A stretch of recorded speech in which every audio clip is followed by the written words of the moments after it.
नमस्कार दोस्तों, इंफ्राटॉक्स के एक नए एपिसोड में आपका स्वागत है। तो चलिए शुरू करते हैं। पहली खबर की शुरुआत करते हैं रेलवेज की तरफ से, जहां पर south central railway zone plan कर रहा है कि गोल्डन क्वाड्रिलेटरल कॉरिडोर को अपग्रेड किया जाए हाई स्पीड ट्रेन के लिए, और इसका प्रपोजल अभी रेल बोर्ड के पास सबमिट कर दिया गया है। तो दोस्तों, आप जानते हैं कि हमारे देश के अंदर जितने भी हाई डेंसिटी रोड्स हैं उनको ऑलरेडी रेलवे अपग्रेड करने में लगी हुई है, जहां पर अलग अलग स्टेजेस में काम चल रहा है। सिमिलरली हैदराबाद से विजयवाड़ा के बीच गोल्डन क्वाड्रिलेटरल कॉरिडोर पर भी अपग्रेडेशन का काम किया जाएगा, ताकि 160 kmph की स्पीड को हैंडल कर पाए। फिलहाल आप जानते हैं कि दिल्ली आगरा इकलौता ऐसा कॉरिडोर है जहां पर एक्चुअल में ट्रेन 160 kmph की स्पीड से ऑपरेट होती है। उसी तरह का सेम डेवलपमेंट यहाँ पर भी होगा, और यहाँ पर भी 160 kmph की स्पीड से ट्रेन ऑपरेट हो पाएंगी। स्पेसिफिकली वंदे भारत और दुरंतो एक्सप्रेस जैसी जो ट्रेन हैं, जो अभी हैदराबाद से विजयवाड़ा के बीच 4 से 5 घंटे का समय काफी इजीली ले लेती है, एक बार जब ये अपग्रेडेशन हो जाएगा, जो कि 2-3 सालों के अंदर अंदर कंप्लीट होना है, तो 3 घंटे के अंदर अंदर ही इन दोनों सिटीज के बीच में ट्रैवल किया जा सकेगा।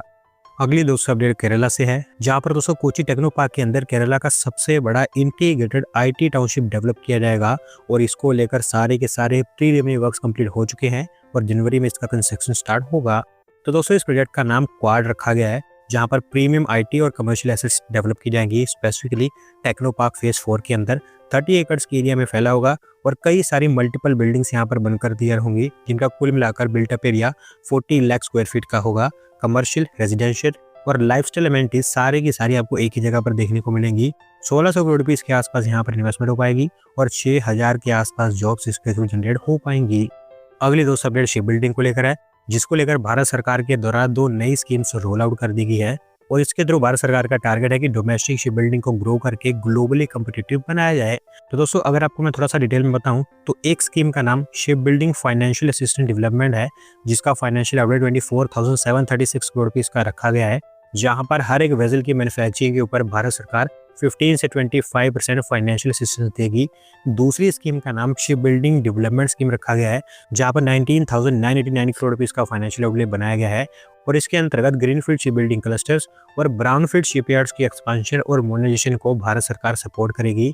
और ओवरऑल इसके थ्रू हमें उम्मीद है कि ग्लोबल शिप बिल्डिंग इंडस्ट्री में हम अपना मार्केट शेयर बना पाएंगे। अगली दो अपडेट दिल्ली से है, जहां पर दिल्ली डेवलपमेंट अथॉरिटी के द्वारा सद्भावना पार्क को पब्लिक यूज के लिए ओपन कर दिया गया है, और जब कह सकते हैं कि दिल्ली के लोगों को एक और वाइब्रेंट अर्बन स्पेस मिल चुकी है।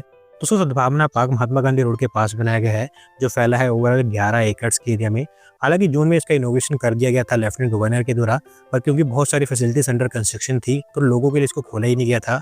पर अब क्योंकि ज्यादातर फैसिलिटीज जैसे कि lawns, marble pathways, shaded eating plazas, fountains, toilets और ओपन रिक्रिएशन फैसिलिटीज बनकर तैयार हो चुकी है, तो इसी के चलते पब्लिक यूज के लिए अब इसको ओपन कर दिया गया है।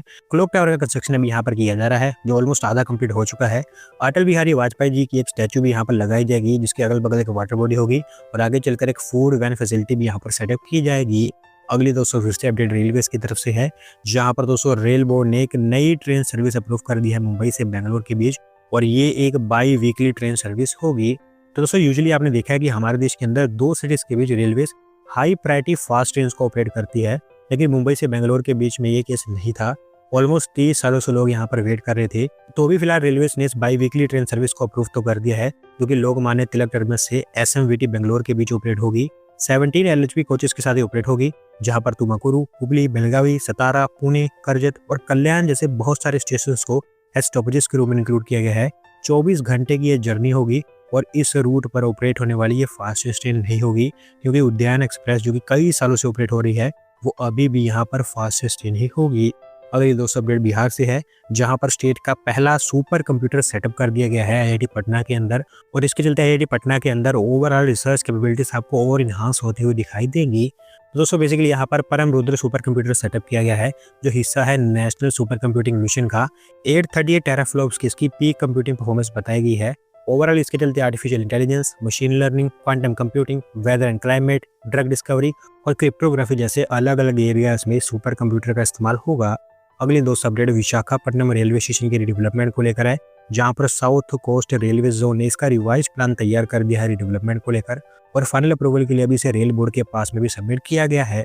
दोस्तों विशाखापट्टनम रेलवे स्टेशन क्योंकि आंध्र प्रदेश का one of the biggest railway station है, जहां पर डेली 45,000 के आसपास फुटफॉल देखने को मिलता है, तो ही कारण है कि स्टेशन को भी बड़े स्केल पर रिडेवलप किया जाएगा। डिमोलिशन का काम यहाँ पर ऑलरेडी स्टार्ट हो चुका है, बहुत सारी बिल्डिंग्स यहाँ पर डिमोलिश भी कर दी गई हैं, और वैसे मैं आपको बता दूं कि इसका पूरा ब्लूप्रिंट पहले ही तैयार हो चुका था, बस स्टेशन बिल्डिंग्स के प्लान को रिवाइज किया गया है फ्यूचर डिमांड को ध्यान में रखते हुए। पहले प्लान ये था कि main station building ground plus 2 floors की होगी, लेकिन अब इसका फाउंडेशन ग्राउंड प्लस 11 फ्लोर्स के स्ट्रक्चर को सपोर्ट करेगा, क्योंकि अगर आगे चलकर और फ्लोर्स की जरूरत पड़ती है तो सेम स्ट्रक्चर के ऊपर और नए फ्लोर्स बनाए जा सकते हैं। मोस्टली अगले महीने के अंदर अंदर इसको रेल बोर्ड की अप्रूवल मिल जाएगी। अगली 2 अपडेट महाराष्ट्र से है, जहां पर अभी एक और पायलट ट्रेनिंग सेंटर और फ्लाइंग स्कूल सेटअप किया जाएगा और इसको लेकर स्काई मेरो एरो प्राइवेट लिमिटेड और एयरपोर्ट अथॉरिटी ऑफ इंडिया के बीच में एमओयू साइन हो चुका है। तो दोस्तों, पायलट ट्रेनिंग सेंटर और फ्लाइंग स्कूल अकोला एयरपोर्ट पर सेटअप किया जाएगा और स्पेसिफिकली वेस्टर्न विदर्भ के यूज को इसका बेनिफिट मिलेगा। अकोला एयरपोर्ट के अपग्रेडेशन के लिए महाराष्ट्र सरकार ऑलरेडी 209 करोड़ रुपए एलोकेट कर चुकी थी और अभी यहाँ पर जो फ्लाइंग स्कूल बनेगा ये उसको सपोर्ट करेगा। सभी फॉर्मेलिटीज इसको लेकर कंप्लीट हो चुकी है। अगले कुछ ही महीने के अंदर अंदर आपको कंस्ट्रक्शन स्टार्ट होता हुआ दिखाई देगा। अगली 2 अपडेट एक नए एक्सप्रेसवे को लेकर है, जहाँ पर दोस्तों यूपी के अंदर अभी एक और एक्सप्रेसवे का रास्ता क्लियर होता हुआ दिखाई दे रहा है, क्योंकि गोरखपुर शामली एक्सप्रेसवे को लेकर national highways authority of India के द्वारा डीपीआर प्रिपेयर कर ली गई है। तो दोस्तों, यूपी में आप जानते हैं कि बहुत सारे एक्सप्रेसवेज अंडर कंस्ट्रक्शन है और उससे भी ज्यादा प्लानिंग स्टेजेस में है, जिसमें अभी एक गोरखपुर शामली एक्सप्रेसवे भी इंक्लूडेड है। डीपीआर के अकॉर्डिंग ये एक्सप्रेसवे एक 6 लेन का एक्सेस कंट्रोल्ड एक्सप्रेसवे होगा। 750 किलोमीटर के आसपास इसकी लेंथ होगी, जो ईस्टर्न और वेस्टर्न यूपी को डायरेक्टली कनेक्ट कर देगा। स्पेसिफिकली अपर एरिया में 22 के आसपास डिस्ट्रिक्ट से पास होगा और 5 अलग अलग एक्सप्रेसवे जैसे कि Ganga expressway, Purvanchal expressway, Ambala Shamli expressway, Delhi Dehradun expressway और गोरखपुर लिंक एक्सप्रेसवे से डायरेक्टली कनेक्टेड होगा। 35,000 करोड़ रुपीज के आसपास यहाँ पर खर्च होने वाला है। फिलहाल लैंड एक्विजिशन को लेकर गैजेट नोटिफिकेशन इशू कर दिया गया है। अगले 1-1.5 महीने के अंदर अंदर ऑफिशियल लैंड एक्विजिशन स्टार्ट हो जाएगा और टारगेट है कि 3-3.5 सालों के अंदर अंदर इसको बना दिया जाए। अगली 2 अपडेट नोएडा से है, जहां पर निंजा इलेक्ट्रिक एक नया ईवी मैन्युफैक्चरिंग प्लांट सेटअप करने जा रहे हैं, स्पेसिफिकली नोएडा इंटरनेशनल एयरपोर्ट के पास।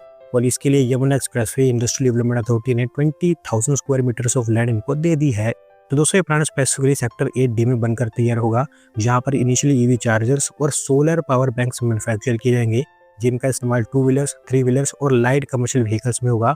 169 करोड़ रुपीज की यहाँ पर इन्वेस्टमेंट होगी और क्योंकि लेटर ऑफ इंटेंट इनको मिल चुका है तो अब यहाँ पर कंस्ट्रक्शन स्टार्ट हो सकता है।